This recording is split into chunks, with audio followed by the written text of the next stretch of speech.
आयलोनगर अपडेटमध्ये स्वागत। आज दिनांक 21 ऑगस्ट। अहमदनगरमधील ठळक घडामोडी।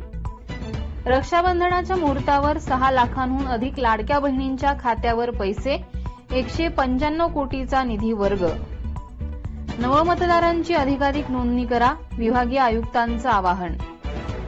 कर्जमुक्ती योजनेसाठी शेतकऱ्यांनी त्वरित आधार प्रमाणीकरण करून घ्यावे, जिल्हा बँकेचे अध्यक्ष शिवाजी कर्डिले यांचं आवाहन।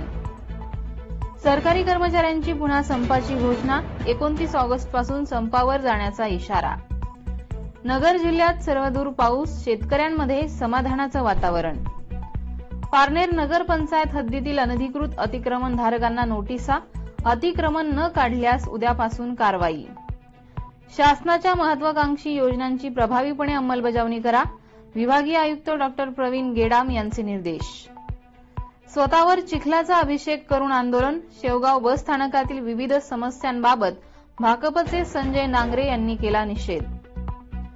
मघा नक्षत्राच्या पावसाची राहुरी तालुक्यात जोरदार हजेरी, मुळा उजव्या व डाव्या कालव्यातून शेतीला सोडलं पाणी। कोपरगाव पोलीस ठाण्यासमोर ठिय्या आंदोलन, राष्ट्रवादी काँग्रेसचे प्रवक्ते अमोल मिटकरी यांच्या वक्तव्याचा केला निषेध। असेच अपडेट्स मिळवण्यासाठी आयलोनगरच्या 77 98 300 400 या नंबरवर मिस कॉल द्या।